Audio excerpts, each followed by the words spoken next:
Hey everyone, welcome back as we recap the action from day 2 at the Baku Grand Slam. Check out this throw by Shavdatoshvili. It's pretty amazing that Osmanov, his opponent, was able to just turn out of this. Still a Wazari score, but just an incredible bit of athleticism. Although Osmanov couldn't get it back, ended up with Shavdatoshvili getting another Wazari. Really nice Sasai here by him. And you can see him chasing it a little bit, trying to put the pressure on Shavdatoshvili, and he just uses it in the right direction. Unfortunately, it wasn't meant to be for Shavdatoshvili. He went out early to one of the Russians, but I'm sure we'll see him back on the mats relatively soon. So we'll go through the results. We'll start with 73, and this is for the bronze medal. Ahadov from Uzbekistan, and Ahadov, someone who I've kind of thought of, someone who's got really good throwing ability, but for some reason just ends up losing at some point along the way. But I feel for him, he's just kind of got to get a feel for how matches play out, how to kind of win without throwing people. I know that sounds really bad, but sometimes you just got to do it. So that was one of the bronze medals. The other one went to Makhmatbekov, and this is him earlier on in the repechage, and you can see here, I mean, I thought this was head diving. Now, the only reason it wouldn't be is because his knee hit the mat. I know if your shoulder hits the mat first, or your arm, I know a lot of people now, they're putting their hand down first before putting their head on the mat, just to kind of negate the rule. But this one here, this was the same contest, this was the second score, and his knee didn't touch the mat, but his head definitely did. Even slowed down a little bit here, it's still hard to see, so we'll really slow it down and just have a look. I mean, you could say that the shoulder and the head touch at about the same time. It's a hard call. But anyway, I thought they were two good techniques.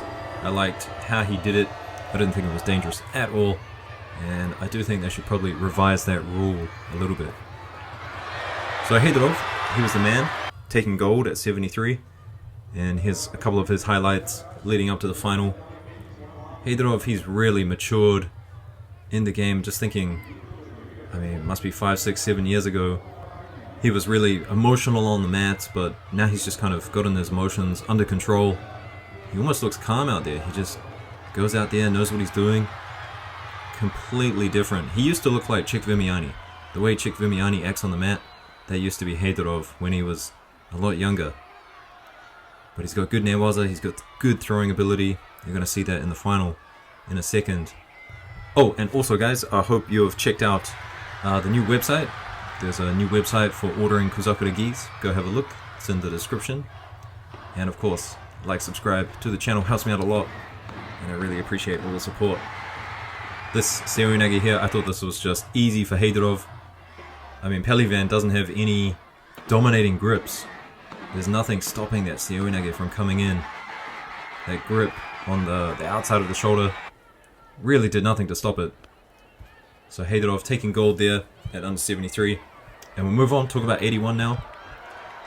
This is Kohara, who unfortunately lost. Still managed to pick up a bronze medal though. And this is the bronze medal contest here. Few highlights, nice tomoinage attempt. I like the setup. Little bit of ashiwaza here. And then going in, good control with the legs. No score, but still, just a really nice tomoinage there. And this is Kohara's bread and butter. This double kosoto that he does, nidan kosoto.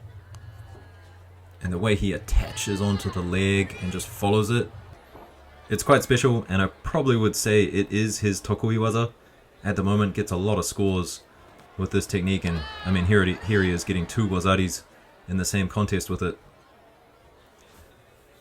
So Kohara, I mean, he's a good competitor. He's good out there. He ends up on the podium quite a lot. I mean, it's kind of surprising he took so many years off. They were just going out with different people at 81, Fujiwara and Sasaki. But it's unfortunate for him, Nagase, he's already been picked for the Olympics. Anyway guys, at 81, this is the man who took gold from Azerbaijan. So 2 Azerbaijans taking gold in the men's. Takayev, is that how you say his name? Pretty sure it's Takayev. He ended up throwing Borshashvili in the finals, and this is just a highlight from Borshashvili taking silver. The other bronze medal went to Esposito, but to be honest, I could not find any highlights from him throughout the day, so no footage there. We'll move on to the women's now. This is Szymanska taking gold for Poland. There was also Sharia from Israel, and Heka from Australia taking the other bronze. At under 70, this was probably the most exciting throw of the category as well. So Teltsidou from Greece, and doesn't this just look like Iliadis?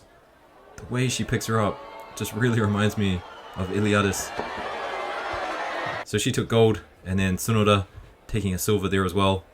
For bronze, we had Matic, and the other one went to Gehi. Gehi winning this contest here in really quick time. Super fast, Hosultogari there. So anyway guys, stay tuned. The Asian Championships is starting today, and I think I'm going to try and get some footage out there. I just don't know how the copyright's going to work, so we'll have a look at that. But stay tuned, and I'll see you in the next one. Peace.